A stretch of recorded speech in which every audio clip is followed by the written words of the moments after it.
السلام علیکم ورحمۃ اللہ۔ دوستوں، میں امید کرتا ہوں کہ آپ سب خیریت سے ہوں گے اور آپ سب کی تیاری بالکل اچھی طرح سے چل رہی ہوگی۔ ساتھیوں، اس سے پہلے جو BPSC کا ایگزام ہوا تھا اس میں نے دیکھا تھا کہ اس میں گرامر کا جو بھی پورشن تھا، اس میں گرامر کے جو بھی سوالات تھے وہ ٹو دا پوائنٹ NCERT سے پوچھا گیا تھا۔ یہاں تک کہ ایگزامپل بھی NCERT کا تھا، مثال بھی NCERT سے لیا تھا۔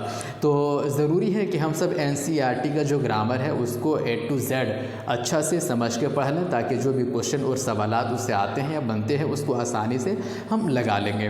تو اسٹارٹ کرتے ہیں ساتھیوں آج کا یہ ویڈیو۔ اسم سے ناؤن سے ہم لوگ اسٹارٹ کرتے ہیں کہ ناؤن کیا ہے، اس کو سمجھیں گے۔ اس کے بعد ضمیر ہے، صفت ہے، کلمہ ہے، باقی آگے جو بھی چیزیں ہیں اس کو ہم لوگ سمجھ کر بالکل پڑھیں گے انشاءاللہ۔ اور جو بھی اس میں ڈاؤٹ ہوگا آپ لوگ بالکل کمنٹ باکس میں آپ رکھ سکتے ہیں، اس ڈاؤٹ کو میں انشاءاللہ ضرور کلیئر کروں گا۔ تو اسٹارٹ کرتے ہیں اسم۔ اسم جس کو ہم انگریزی میں ناؤن کہتے ہیں اور اردو میں کیا کہتے ہیں، اس کو اسم کہتے ہیں۔ اسم کیا ہے؟ کسی خاص شخص، خاص جگہ یا نہیں، اسم کسی نام کو کہتے ہیں، اور اس میں معرفہ جو ہوتا ہے کسی خاص شخص، خاص جگہ یا خاص چیز کے نام کو ہم کہتے ہیں۔ اسم کیا ہے؟ کسی بھی چیز کے نام کو ہم کیا کہیں گے؟ اسم کہیں گے۔ اس دنیا کے اندر جتنی بھی چیزیں ہیں ہر چیز کا کوئی نہ کوئی نام ضرور ہے، اسی کو ہم اسم کہیں گے۔ تو اب دیکھیے کہ یہاں پہ کتنا اچھا سے اسم کو سمجھایا گیا ہے عبارت کے ذریعے۔ یہاں پہ پڑھیے، حامد، شاہد اور موہن دہلی کا لال قلعہ دیکھنے گئے۔ دہلی کی تاریخی عمارتوں میں لال قلعہ، قطب مینار، جامع مسجد اور پرانا قلعہ بہت مشہور ہیں۔ لال قلعہ مغل بادشاہ شاہ جہاں نے بنوایا تھا۔ یہ قلعہ لال پتھر کا بنا ہوا ہے۔ تینوں لڑکوں نے ٹکٹ خریدے اور قلعے کے اندر گئے۔ قلعے میں کئی عمارتیں بنی ہوئی ہیں، لیکن موتی مسجد کی خوبصورتی کا کوئی جواب نہیں۔ اسے دیکھ کر لڑکوں کو بہت خوشی ہوئی۔ اگر آپ لال قلعہ گئے ہیں تو آپ نے بھی موتی مسجد کو ضرور دیکھا ہوگا۔ تو اب دیکھیے کہ کس طرح سے یہاں پہ اسم کو سمجھایا گیا ہے، ناؤن کو سمجھایا گیا۔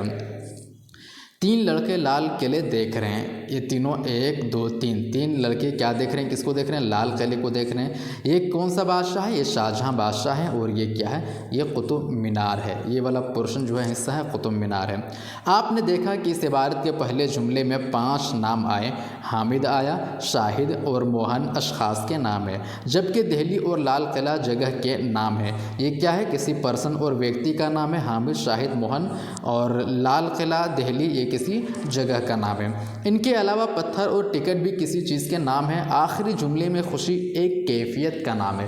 دیکھیے کتنے خوبصورت انداز میں اس سینٹنس اور جملے میں یہاں پہ سمجھایا گیا ہے۔ تو خوشی کیا ہے؟ ایک کیفیت کا نام ہے، جیسے ہیپینیس ہے، ہیپی ہے، جوائنیس ہے، جوائے فل ہے، یہ سب کیا ہے؟ ایک کیفیت ہے۔ تو اب یہاں دیکھیے پہلے جملے کو لکھا گیا ہے، اس کے پیراگراف لکھا گیا ہے، اس کے بعد ایگزامپل کے تھرو آپ کو کس طرح سمجھایا گیا ہے۔ اب آپ سمجھ گئے ہوں گے کہ کسی شخص، جگہ، چیز اور کیفیت کے نام کو ہم اسم کہتے ہیں۔ آگے میں پیچھے ہم لوگ کیا پڑھے ہیں؟ موہن کا نام پڑھے، یا کسی 4-5 اشخاص کا نام پڑھے، جو کسی پرسن کا نام تھا، ویکتی کا نام تھا، وہ کیا ہو گیا؟ وہ کسی شخص کا نام ہو گیا۔ اور جگہ جیسے دہلی ہے، لال قلعہ ہے، یہ کسی جگہ کا نام ہو گیا۔ چیز جیسے ٹکٹ وغیرہ ہم لوگوں نے وہاں پہ پڑھا، وہ کیا چیز ہے۔ اور کیا ہے؟ خوشی، لڑکوں کی خوشی بہت ہوئی، بہت خوش ہوئے، تو ایک کیفیت ہے۔ تو اسی کو کیا ہم کہتے ہیں؟ کسی شخص، جگہ، چیز اور کیفیت کے نام کو ہم اسم کہتے ہیں۔ تو آپ اسم سمجھ گئے۔ ناؤن کیا ہے؟ ناؤن کا ڈیفینیشن آپ نے دیکھ لیا۔ تو ناؤن کے بارے میں جو بھی کوشچن آئیں گے آپ انشاءاللہ اس کو لگا لیں گے۔ ناؤن کیا ہے؟ کسی شخص، جگہ، چیز اور کیفیت کے نام کو ہم اسم کہتے ہیں۔ آگے بڑھتے ہیں۔ اوپر دی ہوئی عبارت میں حامد، شاہد اور موہن تینوں کو لڑکوں کہا گیا ہے۔ اسی طرح لال قلعہ، قطب مینار، جامع مسجد اور پرانے قلعے کے لیے عمارت کا لفظ استعمال کیا گیا ہے۔ آپ جانتے ہیں کہ لڑکا اور عمارت ایسے نام ہیں جو ہر لڑکے اور ہر عمارت کے لیے استعمال ہو سکتے ہیں۔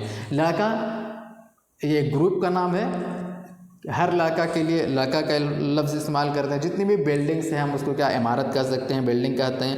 لیکن حامد، شاہد، موہن، لال قلعہ، موتی مسجد، دہلی، لڑکوں، عمارتوں اور جگہ کے نام کیا ہیں؟ یہ خاص ہیں۔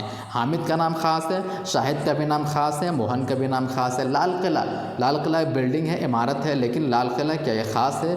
دوسری بلڈنگ آپ مراد یہاں پہ نہیں ہے۔ موتی مسجد ماسک بہت سارے ہیں ہندوستان میں، ہر گاؤں میں ہر شہر میں ہوتے ہیں، لیکن موتی مسجد کہاں پہ ہے؟ یہ دہلی میں ہے، اور دہلی میں بھی لال قلعہ کے اندر ہے۔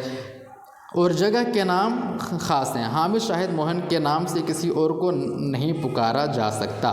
اسی طرح ہر قلعہ، ہر شہر اور ہر مسجد کو نہ تو لال قلعہ کہا جا سکتا ہے، نہ موتی مسجد، نہ دہلی کہا جا سکتا ہے۔ اپنے گاؤں کی مسجد کو ہم موتی مسجد نہیں کہہ سکتے ہیں، اور جو اپنا شہر ہے اس کو دہلی نہیں کہہ سکتے ہیں۔ تو ہر شہر کا نام الگ الگ ہے، تو وہ کیا ہو جائے گا؟ خاص ہے وہ۔ تو اب دیکھیے ایک اور ڈیفینیشن یہاں پہ بن گیا، کسی عام شخص، عام جگہ اور عام چیز کے نام کو ہم کیا کہیں گے؟ اسم عام کہیں گے۔ جیسے لڑکا کیا ہے؟ اسم عام ہے۔ لڑکی کیا ہے؟ یہ بھی کیا ہے؟ اسم عام ہے۔ مسجد کیا ہے؟ یہ بھی اسم عام ہے، اور اسی اسم عام کو نکرہ بھی کہا جاتا ہے، اسم نکرہ بھی کہا جاتا ہے۔ تو آپ کنفیوز نہ ہو کہ اس کو کیا کہتے ہیں؟ اسم نکرہ، جس کو انگریزی میں ہم کہیں گے کامن ناؤن، اور اسم معرفہ جو خاص اسم ہوتا ہے اس کو ہم کہیں گے پراپر ناؤن۔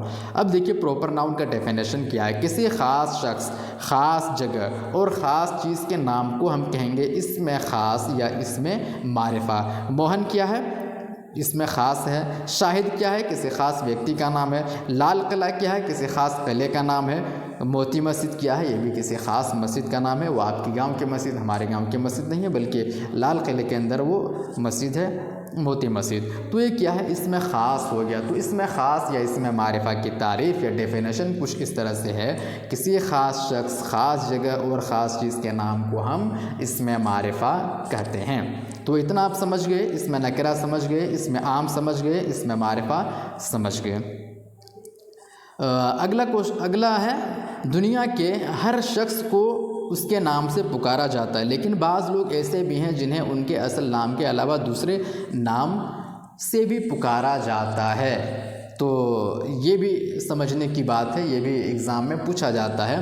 دنیا کے ہر شخص کو اس کے نام سے پکارا جاتا ہے، لیکن بعض لوگ ایسے بھی ہیں جنہیں ان کے اصل نام کے علاوہ دوسرے نام سے بھی پکارا جاتا ہے، جن کو ہم کچھ کہتے ہیں، یا تو خطاب ہے یا تو لقب اسے دیا جاتا ہے۔ تو آگے ہم لوگ سمجھیں گے کہ خطاب کیا ہے اور لقب کیا ہے۔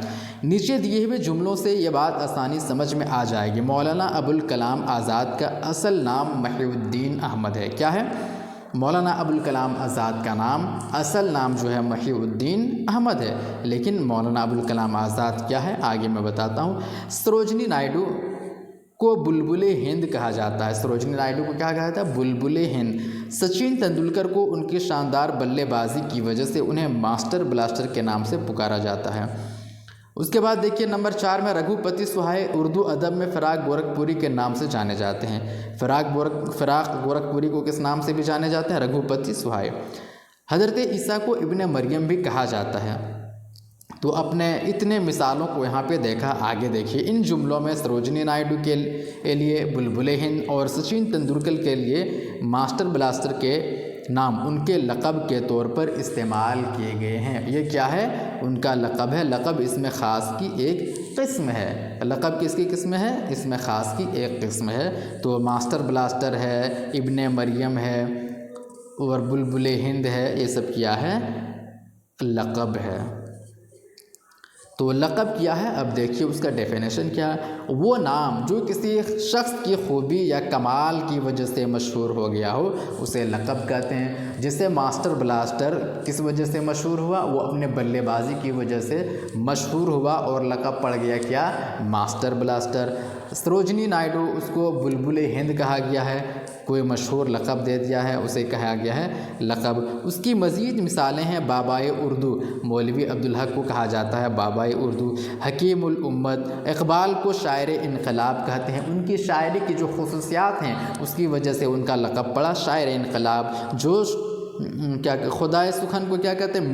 میر کی شاعری کی وجہ سے اسے کہا گیا ہے خدائے سخن۔ مصور غم کسے کہتے ہیں؟ راشد الخیری کو کیا کہتے ہیں؟ مصور غم۔ یہ کیا ہے؟ لقب ہے مصور غم، یہ راشد الخیری۔ یہ سب بھی یاد رکھنا ہے آپ کو، شاعر انقلاب کسے کہتے ہیں، خدائے سخن کسے کہتے ہیں، ان کا لقب ہے، مصور غم کس کا لقب ہے، یہ سب پوچھا جاتا ہے۔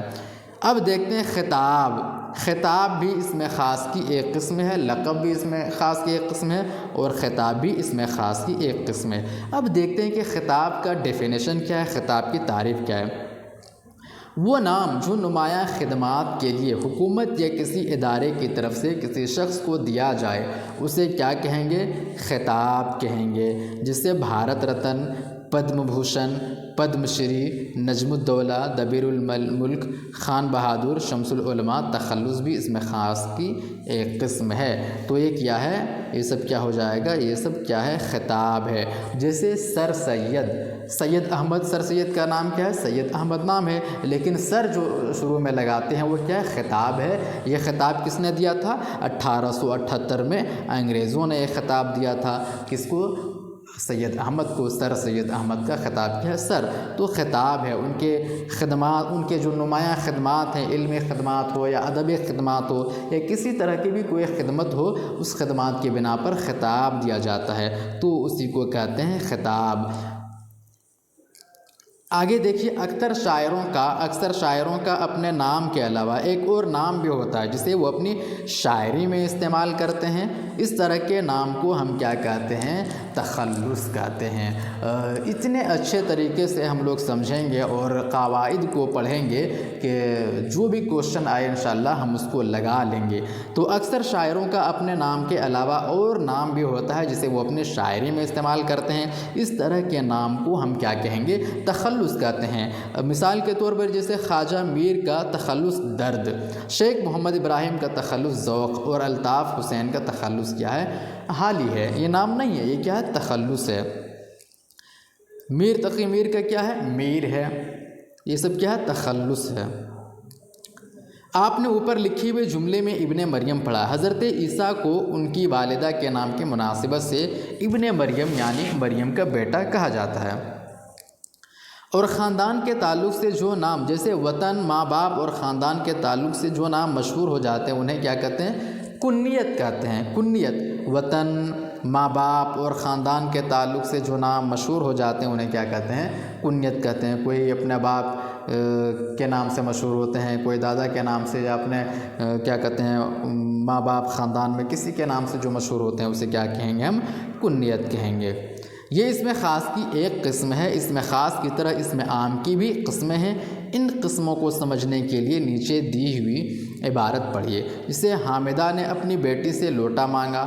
حامدہ نے اپنی بیٹی سے لوٹا مانگا، وہ لٹیا لے آئی۔ دادی نے حامدہ سے کہا کہ ننھے کے سامنے کٹورا، کٹوری اور گھنٹی رکھ دو، وہ کھیلتا رہے گا۔ اس کے آگے چاقو، قلم اور کنگھا رکھا ہے، ان چیزوں کو اٹھا لو۔ اور دادا نے ننھے کو بہلانے کے لیے میاؤں میاؤں، گڑگوں اور ککڑکوں وغیرہ کی آوازیں نکالی۔ دادی نے حامدہ سے پوچھا، دوپہر ہو گئی، زینب اب تک اسکول سے گھر نہیں آئی، وہ صبح سے بھوکی پیاسی ہو گئی۔ اب اسی میں آپ سمجھ جائیں گے کیا اس میں عام کی جو قسمیں ہیں یا اس میں نکرہ کی جو قسمیں ہیں اسی عبارت میں ہیں۔ آگے میں آپ کو سمجھاتا ہوں۔ جیسے وہاں پہ کون کون سا لفظ استعمال ہوا؟ کٹورا، کٹوری، لوٹا، لٹیا، صندوق، صندوقچہ، یہ سب کیا ہے؟ یہ سب اس میں عام ہے۔ کٹورا بھی، کٹوری بھی، کوئی بھی کٹورا، کوئی بھی لوٹا، کوئی بھی لٹیا ہو سکتا ہے۔ تو اس عبارت میں آپ نے کئی چیزوں کے نام پڑھے، جیسے لوٹا، لٹیا، کٹورا، کٹوری، چاقو، قلم، میاؤں میاؤں، دوپہر، صبح، اسکول، گھر وغیرہ۔ یہ سب اس میں عام ہیں، لیکن اپنی خصوصیت کے اعتبار سے ان کی الگ الگ قسمیں ہیں۔ جیسے اسکول ہے، کوئی بھی اسکول کا یہاں کوئی پراپر نام نہیں ہے، تو کوئی بھی اسکول ہو سکتا ہے، کوئی بھی لوٹا ہو سکتا ہے، کوئی بھی چاقو یا کوئی بھی قلم ہو سکتے ہیں۔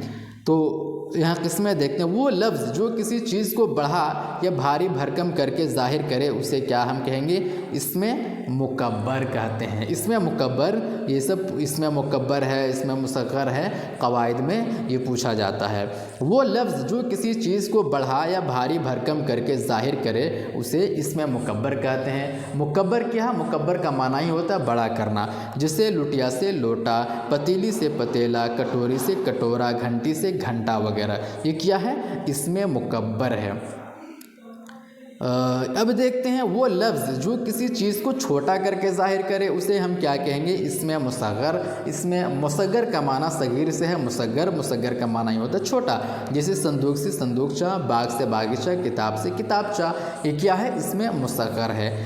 نیکسٹ دیکھتے ہیں وہ لفظ جو کسی ہتھیار، اوزار یا آلہ کا نام ظاہر کرے اسے ہم کیا کہیں گے؟ اسم آلہ کہتے ہیں۔ اسم آلہ بھی گرامر میں پوچھا گیا ہے کہ وہ لفظ جو کسی ہتھیار، اوزار یا آلہ کا نام، انسٹرومنٹ آلہ کا نام ظاہر کرے اسے ہم کیا کہیں گے؟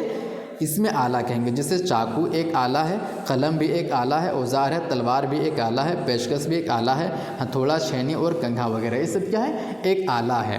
تو اس کو ہم کیا کہیں گے؟ اسم آلہ کہیں گے۔ آگے ہے وہ لفظ جو کسی جاندار یا بے جان اشیاء کی مخصوص آوازوں کو ظاہر کرے اسے ہم کیا کہیں گے؟ اسم صوت کہیں گے۔ جیسے اوپر میں ہم لوگوں نے پڑھا میاؤں میاؤں، ککڑکوں، یہ سب کیا ہے؟ یہ ایک طرح کی آواز ہے۔ تو یہ آواز جو ہے اس کو ہم کیا کہیں گے؟ اسم صوت۔ صوت کا معنی ہوتا ہے آواز، تو اس میں کیا ہے؟ اسم صوت ہے۔ چوں چوں، کھٹ کھٹ، چھن چھن وغیرہ یہ سب اسم صوت ہے۔ نیکسٹ وہ لفظ جو کسی جگہ یا وقت کے نام کو ظاہر کرے اسے ہم کیا کہیں گے؟ اسم ظرف کہیں گے۔ ڈیفینیشن کو آپ سمجھیے، وہ لفظ جو کسی جگہ کو یا وقت کو یا نام کو ظاہر کرے اسے ہم کیا کہیں گے؟ اسم ظرف کہیں گے۔ جیسے گھر یہ کیا ہے؟ کسی جگہ کو ظاہر کرتا ہے۔ کتب خانہ یہ بھی کسی جگہ کو ظاہر کرتا ہے۔ چوراہا یہ بھی کسی جگہ کو ظاہر کرتا ہے۔ اسکول، صبح، دوپہر، شام یہ سب کیا ہے؟ اس میں ظرف ہے۔ جگہ، دوپہر، شام، صبح یہ سب کیا ہے؟ وقت کو ظاہر کر رہا ہے، تو کیا ہو جائے گا؟ یہ اس میں ظرف ہو جائے گا۔ نیکسٹ ہے وہ لفظ جس سے کسی مقام کا علم ہو اسے کیا کہیں گے؟ ظرف مکان کہیں گے۔ جس سے کسی مکان کا علم ہو اسے کیا ہم کہیں گے؟ ظرف مکان۔ جیسے عیدگاہ ایک مکان کا علم ہوتا ہے۔ اسکول، کتب خانہ یہ کیا ہے؟ ظرف مکان ہے۔ ظرف مکان ہے، یہ ہمیں اس سے کسی جگہ کا ظاہر ہوتا ہے۔ نیکسٹ ہے وہ لفظ جس سے وقت کا پتہ چلے اسے کیا کہتے ہیں؟ ظرف زمان۔ زمان کا مطلب ہوتا ہے وقت، تو صبح وقت کا پتہ چلتا ہے، دوپہر میں بھی وقت کا پتہ چلتا ہے، کل، پرسوں وغیرہ، تو یہ کیا ہوگا؟ ظرف زمان ہے۔ اگر ظرف زمان اور ظرف مکان نہ ہو تو اس کو اس میں ظرف بھی کہتے ہیں۔ جیسے گھر، کتب خانہ، چوراہا، اسکول، اور اس کو ڈیوائڈ کیا ظرف زمان اور ظرف مکان میں، اس میں ظرف کو۔ نیکسٹ ہم لوگ پڑھیں گے ضمیر۔ ضمیر کو ہم لوگوں نے اسم خاص اور اسم عام یعنی پراپر ناؤن اور کامن ناؤن کو پڑھا، اور کامن ناؤن کا جو ٹائپس ہیں اس کو بھی ہم لوگوں نے پڑھا۔ عبد اور خطاب ہے، تخلص ہے، لقب ہے، ان چیزوں کو ہم لوگوں نے پڑھ لیا۔ اب دیکھتے ہیں ضمیر کو۔ ضمیر کیا ہے؟ ضمیر کو کیا کہتے ہیں؟ پروناؤن کہتے ہیں۔ اور پروناؤن انگریزی میں کیا کیا ہے؟ جیسے ہی، شی، اٹ، دے یہ سب کیا ہے؟ پروناؤن ہے۔ اور اردو میں کون کون سے ہیں؟ یہ، وہ سب، یہ سب کیا ہے؟ پروناؤن ہے۔ ان دونوں عبارتوں کو غور سے پڑھیے۔ کن عبارتوں کو؟ حامد ایک بہادر نوجوان تھا، حامد بڑی ہمت والا تھا، حامد نے ایک آدمی کو ڈوبنے سے بچایا، حامد کو سرکار نے انعام دیا، حامد کا نام ملک کے بہادر لوگوں میں شامل ہو گیا۔ آگے دیکھیے، حامد ایک بہادر نوجوان تھا، وہ بڑی ہمت والا تھا، اس نے ایک آدمی کو ڈوبنے سے بچایا، اسے سرکار نے انعام دیا، اس کا نام ملک کے بہادر لوگوں میں شامل ہو گیا۔ پہلی عبارت میں آپ دیکھیے، یہاں بھی حامد کا نام آیا ہے، یہاں بھی حامد کا نام آیا ہے، یہاں بھی حامد کا نام آیا ہے، یہاں بھی حامد کا نام آیا ہے، تو اور یہاں بھی کتنے جگہ؟ حامد ایک بہادر نوجوان تھا، حامد بڑی ہمت والا تھا، حامد نے ایک آدمی کو ڈوبنے سے بچایا، حامد کو سرکار نے انعام دیا، حامد کا نام ملک کے بہادر لوگوں میں شامل ہو گیا۔ کتنی بار حامد کا ذکر ہے جو سن کر اچھا نہیں لگتا ہے۔ تو اب نیکسٹ والے جملے میں آپ دیکھیے اس کو کس طرح سے بدلا ہے۔ حامد ایک بہادر نوجوان تھا، وہ بڑی ہمت والا تھا، تو وہ کیا ہے؟ ضمیر ہے، ہی جس کو ہم کہیں گے، وہ بڑی ہمت والا تھا۔ کون ہمت والا تھا؟ حامد بڑی ہمت والا تھا۔ تو حامد کی جگہ ہم نے کیا استعمال کیا؟ ہی اور وہ کا استعمال کیا۔ اس نے ایک آدمی کو ڈوبنے سے بچایا، اس نے کی جگہ ہم نے کیا استعمال کر دیا؟ حامد کی جگہ اس نے۔ اسے سرکار نے انعام دیا، کسے دیا؟ حامد کو۔ حامد کی جگہ ہم نے استعمال کیا اسے۔ اس کا نام ملک کے بہادر لوگوں میں شامل ہو گیا، اس کا کی جگہ نام، یہ حامد کی جگہ ہم نے کر دیا یہاں پہ استعمال اس کا۔ تو یہ سینٹینس، یہ جو جملہ ہے کتنا اچھا سننے میں لگ رہا ہے باقی پہلے والے جملے سے۔ تو اسی کو ہم کہیں گے ضمیر کہیں گے۔ پہلی عبارت کے ہر جملے میں حامد آیا ہے، عبارت میں لفظ حامد کے بار بار آنے سے بدنمائی پیدا ہو گئی۔ یہ سینٹنس اچھا نہیں لگ رہا ہے۔ اس کے برعکس دوسری عبارت میں حامد صرف ایک جگہ یعنی پہلے جملے میں آیا ہے، باقی جملوں میں حامد کی جگہ وہ، اس، اسے اور اس کا جیسے الفاظ آئے ہیں۔ یہ چاروں لفظ ضمیر ہیں جو اس میں یعنی حامد کی جگہ پر لائے گئے ہیں۔ تو ضمیر کیا ہوتا ہے؟ یہ ناؤن کے بدلے ہی میں استعمال ہوتا ہے، اسم کی جگہ استعمال ہوتا ہے، اسے ہم کیا کہتے ہیں؟ ضمیر کہتے ہیں، اور انگریزی میں ہم اسی کو کیا کہیں گے؟ پروناؤن کہتے ہیں۔ ڈیفینیشن کیا؟ وہ لفظ جو اسم کی جگہ پر استعمال ہوتے ہیں کیا کہلاتے ہیں؟ ضمیر کہلاتے ہیں۔ جیسے حامد کی جگہ کیا کیا استعمال ہوا؟ وہ، اسے، اس استعمال ہوا، وہی کیا ہے؟ ضمیر ہے۔ امید کرتا ہوں کہ یہاں تک آپ اچھے سے سمجھ گئے ہوں گے۔ ویڈیو اگر آپ کو پسند آ رہا ہو تو پلیز ویڈیو کو لائک کرتے جائیں اور چینل کو سبسکرائب کرتے جائیں اور ویڈیو کو شیئر بھی کرتے جائیں۔ ضمیر کے استعمال سے اسم کی تکرار کی وجہ سے پیدا ہونے والی بدنمائی دور ہوتی ہے اور عبارت میں روانی اور خوبصورتی پیدا ہو جاتی ہے۔ یہاں حامد ایک شخص ہے اور وہ، اس، اسے اور اس کا، یہ چاروں لفظ حامد کے لیے استعمال ہوئے ہیں۔ وہ ضمیر جو کسی شخص کے لیے استعمال کی جاتی ہے اسے کیا ہم کہیں گے؟ ضمیر شخصی کہیں گے۔ کسی پرسن کے لیے جب ضمیر استعمال ہوگا تو ہم اسے کیا کہیں گے؟ اسے ضمیر شخصی۔ جیسے وہ حامد کے لیے کیا کیا استعمال ہوا؟ وہ استعمال ہوا ہے، اس ہوا ہے اور اسے استعمال ہوا ہے، یہ سب کیا ہے؟ ضمیر شخصی ہیں۔ اس بات کو آپ لوگ یاد رکھیے۔ اس کی تین صورتیں ہیں، کیا ہیں؟ بات کرنے والے اپنے لیے جو استعمال کرتا ہے، جو ضمیر استعمال کرتا ہے اسے کیا کہیں گے؟ ضمیر متکلم۔ اپنے لیے جیسے میں فرسٹ پرسن ہوں، بات کرنے کے لیے کیا استعمال کریں گے؟ میں، آئی، تو وہ کیا ہو جائے گا؟ ضمیر متکلم۔ میں، ہم، میرا، ہمارا، یہ سب کیا ہے؟ ضمیر متکلم ہے۔ جو خود کے لیے ضمیر استعمال کرتے ہیں وہ ہو جائے گا ضمیر متکلم۔ بات کرنے والا سامنے موجود شخص کے لیے جو ضمیر استعمال کرتا ہے اسے ضمیر حاضر کہتے ہیں۔ سیکنڈ پرسن اس کے لیے کیا استعمال کرتے ہیں؟ جیسے تو، یو کرتے ہیں، تو، تم، یہ سب کیا ہے؟ ضمیر حاضر ہے۔ جو سامنے ہے، جو حاضر ہے، اسی کے لیے ہم تو اور تم کا استعمال کرتے ہیں۔ اب نیکسٹ دیکھیے، بات کرنے والا غیر موجود شخص کے لیے جو ضمیر استعمال کرتا ہے اسے ہم کیا کہتے ہیں؟ ضمیر غائب کہتے ہیں، جس کو انگریزی میں تھرڈ پرسن کہتے ہیں۔ وہ، اس، ان کا وغیرہ۔ ضمیر شخصی فاعلی حالت میں ہوتی ہے یا مفعولی حالت میں، اس کی وضاحت نیچے دیے چارٹ سے ہو جاتی ہے۔ جیسے ضمیر میں ہے، فاعلی حالت میں میرا ہوگا اور مفعولی حالت میں کیا ہوگا؟ مجھے۔ فاعل کرنے والے اور مفعول جس پر کیا گیا ہو۔ ہم سے ہمارا ہوگا فاعلی حالت اور ہمیں مفعولی حالت۔ تو سے تیرا فاعلی حالت اور تجھے مفعولی حالت۔ تم سے تمہارا فاعلی حالت اور تمہیں مفعولی حالت۔ وہ، اس کا، اس کی، یہ فاعلی حالت اور اسے کیا ہے؟ مفعولی حالت۔ وہ، ان کا فاعلی حالت ہے اور انہیں کیا ہے؟ یہ مفعولی حالت ہے۔ اس چارٹ کو بھی آپ اچھے سے سمجھ گئے۔ اب ہم لوگ دیکھتے ہیں ورب کو۔ ورب کیا ہے؟ ورب جس کو ایکشن ورڈ بھی انگریزی میں کہتے ہیں، ورب ایکشن ورڈ۔ ورب اور اردو میں کیا کہیں گے؟ ہم فعل اسی کو کہیں گے۔ تو ورب اور فعل کیا ہوتا ہے؟ کسی کام کا ہونا یا کرنا ہم کیا کہتے ہیں؟ اس کو فعل کہتے ہیں۔ تو ہم دیکھتے ہیں ایگزامپل کے تھرو اس کو سمجھتے ہیں۔ ان جملوں کو پڑھیے اور خط کشیدہ لفظوں پر غور کیجیے۔ جو انڈر لائن ہے وہ اس ورڈ پر ہمیں غور کرنا ہے۔ طلبہ کرکٹ کھیل رہے ہیں، غور کس میں کرنا ہے؟ کھیل رہے ہیں۔ میں بہت دیر سے آپ کا انتظار کر رہا ہوں، غور کس پہ کرنا ہے؟ انتظار کر رہا ہوں۔ آپ نے بہت اچھا مضمون لکھا آپ پہ دیکھنا ہے۔ کل ہم پکنک پر جائیں گے۔ یہ سب کیا ہے؟ ایسے الفاظ ہیں جن سے کسی کام کا کرنا یا ہونا ظاہر ہوتا ہے۔ یہ لفظ کھیلنا، کرنا، لکھنا اور جاننا سے بنے ہیں۔ کھیل رہے ہیں، کیا کھیل رہے ہیں؟ کرکٹ کھیل رہے ہیں۔ کسی کام کا ہونا یا کرنا ظاہر ہوتا ہے اس سے۔ انتظار کرنا، انتظار کر رہے ہیں، اس سے بھی کسی چیز کا ہونا ظاہر ہوتا ہے، تو اسی کو ہم کیا کہیں گے؟ فعل۔ ایکشن ہے اس ورڈ میں۔ وہ لفظ جو جس سے کسی کام کا کرنا یا ہونا ظاہر ہو اسے ہم کہیں گے فعل کہیں گے، اسی کو ہم ورب کہیں گے۔ اب فعل کی قسمیں پڑھتے ہیں۔ فعل کی کون کون سی قسمیں ہیں؟ درج ذیل جملوں کی مدد سے فعل کی مختلف قسموں کو سمجھیے۔ آپ کے لطیفے نے سب کو ہنسا دیا۔ ہنسا دیا پر آپ کو غور کرنا ہے، ہنسا دیا۔ اس کے بعد ڈاکٹر مریض کو دیکھ رہا ہے، یہاں پہ ہنسا دیا، یہاں پہ دیکھ رہا ہے۔ آج میں بہت خوش ہوں، وہ بغیر سوچے سمجھے بولتے چلے گئے۔ تو ان چاروں جملوں پہ آپ کو جو انڈر لائن ورڈ ہیں، لفظ ہیں، اس پہ غور کرنا ہے، اور غور کرتے ہوئے آگے آپ کو میں سمجھاتا ہوں کہ کیا ہے۔ ہم جانتے ہیں کہ فعل کے بغیر کوئی جملہ مکمل نہیں ہوتا ہے۔ ورب جو ہوتا ہے، مین ورب جو ہوتا ہے، وہ انجن کا کام کرتا ہے سینٹینس میں۔ اگر ورب نہ ہو تو کوئی بھی جملہ مکمل ہو ہی نہیں سکتا ہے، وہ سینٹینس انکمپلیٹ ہے، کمپلیٹ نہیں ہے۔ ان چاروں جملوں میں مختلف قسم کے فعل ہیں۔ پہلے جملے کا فعل کیا ہے؟ ہنسا دیا۔ یہ ایسا فعل ہے جس میں کام کا اثر صرف کام کرنے والے یعنی فاعل تک محدود ہے۔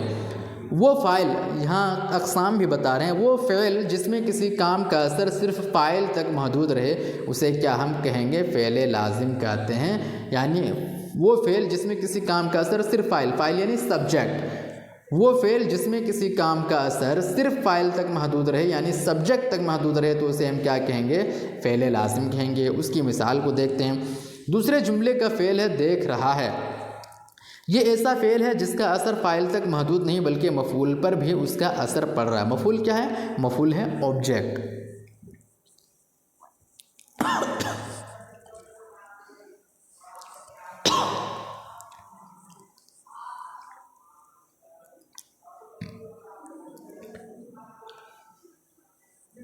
آگے ہے وہ فعل جس کو اپنے مفہوم کے لیے مفعول کی ضرورت پڑتی ہے اسے کہتے ہیں فعل متعدی۔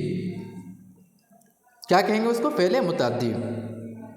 وہ فعل جس کو اپنے مفہوم کے لیے مفعول کی بھی ضرورت ہوتی ہے اسے ہم کہیں گے فعل متعدی۔ تیسرے جملے میں فعل کے طور پر بس ایک ہی لفظ ہے ہوں۔ یہ ایک ایسا لفظ ہے جہاں فعل اپنی مکمل شکل میں نہیں ہے۔ کہاں ہے؟ یہاں پہ دیکھیے، آج میں بہت خوش ہوں، یہ سینٹینس ہے۔ تیسرے جملے میں کیا ہے؟ ہوں۔ یہ ایک ایسا لفظ ہے جہاں فعل اپنی مکمل شکل میں نہیں ہے۔ آج میں بہت خوش ہوں یہاں پتہ نہیں چلتا ہے۔ وہ فعل جس میں کسی کام کا کرنا یا ہونا مکمل طور پر واضح نہیں ہوتا فعل ناقص کہلاتا ہے۔ چوتھے جملے میں فعل ہے چلے گئے۔ یہاں ایک ساتھ دو فعل استعمال ہوئے ہیں، چلے گئے۔ آگے ہے وہ فعل جو دو یا دو سے زیادہ افعال سے مل کر بنتا ہے اسے کیا کہیں گے؟ فعل مرکب کہتے ہیں۔ کیا کہتے ہیں؟ فعل مرکب۔ جو دو یا دو سے زیادہ فعل سے مل کر بنتے ہیں اس کو کیا کہیں گے؟ فعل مرکب کہیں گے۔ اب سمجھیں گے فاعل، اس میں فاعل اور اس میں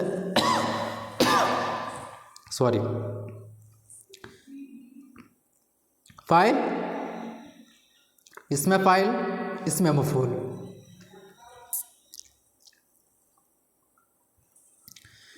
ان جملوں کو پڑھیے۔ میں خط لکھ رہا ہوں، احمد کتاب پڑھ رہا ہے، حنا جھولا جھول رہی ہے۔ اب ان کو سمجھیے۔ جملوں کے ان لفظوں پر غور کیجیے۔ میں، احمد، حنا، یہ ایسے الفاظ ہیں جو کسی کام کے کرنے والے کو ظاہر کرتے ہیں۔ وہ لفظ جو کسی کام کے کرنے والے کو ظاہر کرے اسے کیا کہیں گے؟ فاعل کہیں گے۔ فاعل جس کو انگریزی میں ہم کیا کہیں گے؟ سبجیکٹ کہیں گے۔ اوپر کی مثالوں میں احمد، حنا کیا ہے؟ فاعل ہے، سبجیکٹ ہے۔ اس سے آئی، یہ بھی سبجیکٹ ہے۔ احمد نام ہے، یہ بھی سبجیکٹ ہے۔ حنا یہ بھی نام ہے، یہ بھی کیا ہے؟ فاعل ہے، سبجیکٹ ہے۔ اوپر کی مذکورہ تینوں مثالوں میں اب ان لفظوں پر غور کیجیے۔ خط، کتاب، جھولا، یہ وہ الفاظ ہیں جن پر فعل کے اثر کا پڑنا ظاہر ہوتا ہے۔ اس پر کیا ہوا؟ فعل کا اثر پڑا ہے، خط پر، کتاب پر، جھولا پر۔ وہ لفظ جس پر کسی فعل کا اثر پڑے اسے کیا کہیں گے؟ مفعول کہیں گے، یعنی آبجیکٹ کہیں گے اس کو۔ اوپر کی مثالوں میں خط، کتاب، جھولا مفعول ہیں۔ ان جملوں کو اب غور سے پڑھیے۔ کیا ہے؟ درزی نے کپڑے سی دیے، بڑھئی نے الماری بنائی، کسان نے کھیتی کی، شاعر نے غزل پڑھی۔ ان جملوں میں درزی، بڑھئی، کسان، شاعر ایسے الفاظ ہیں جو پیشے کی مناسبت سے کسی کام کے کرنے والے کو ظاہر کرتے ہیں۔ پیشے کی مناسبت سے دیا گیا نام اس میں فاعل کہلاتا ہے۔ ان جملوں کو اب غور سے پڑھیے۔ مظلوم کی مدد کرو، معقول بات کی تعریف ہونی چاہیے۔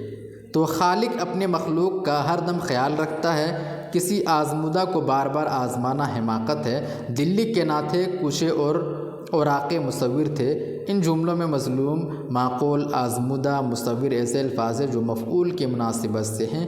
وہ اسم جو فعل کی مفعولی حالت کے نام کو ظاہر کرے اسے کیا کہیں گے؟ اسم مفعول کہیں گے۔ وہ اسم جو فعل کی مفعولی حالت کے نام کو ظاہر کرے اسے کیا کہیں گے؟ اسم مفعول کہیں گے، یعنی آبجیکٹ والا اسم۔ درج ذیل مثالوں سے اسم فاعل اور اسم مفعول کو مزید سمجھنے کی کوشش کیجیے۔ نقل یہ فعل ہے، ناقل نقل کرنے والا یہ کیا ہے؟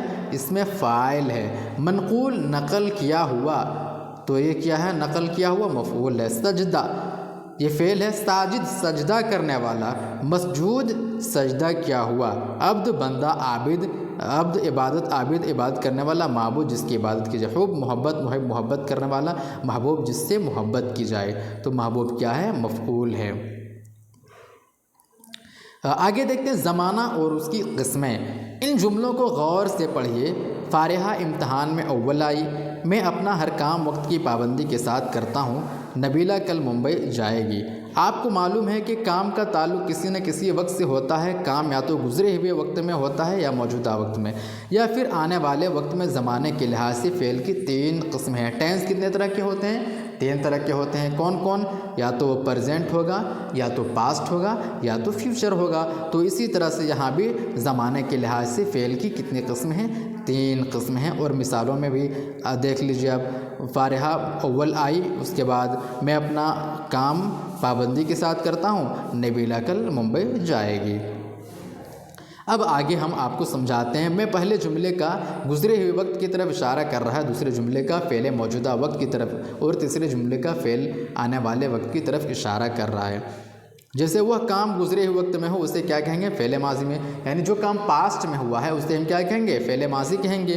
وہ کام جو موجودہ وقت میں ہوا اسے ہم کیا کہیں گے؟ فعل حال یعنی پرزنٹ کہیں گے، اس کو پرزنٹ ٹینس میں ہم رکھیں گے۔ وہ کام جو آنے والے وقت میں ہو اسے کیا ہم کہیں گے؟ فعل مستقبل یعنی فیوچر ٹینس کہیں گے۔ جیسے میں کل جاؤں گا، میں کل گھر جاؤں گا، تو یہ کیا ہے؟ فیوچر ٹینس ہوگا۔ وہ کل آیا تھا، یہ ہو جائے گا آپ کا پاسٹ ہو جائے گا یعنی فعل ماضی ہو جائے گا۔ میں لکھ رہا ہوں، یہ کیا ہے؟ میں نے کھانا میں لکھ رہا ہوں، یہ فعل حال ہو جائے گا، پرزنٹ میں میرا کوئی کام ہو رہا ہے۔ آگے سمجھاتے ہیں آپ کو فعل معروف اور فعل مجہول۔ ان جملوں کو غور سے پڑھیے۔ سلیم نے ضرورت مندوں کو کمبل تقسیم کیے۔ ہمارے گھر میں سب لوگ وقت پر کھانا کھاتے ہیں۔ کمبل تقسیم کیے گئے، کھانا کھایا جاتا ہے۔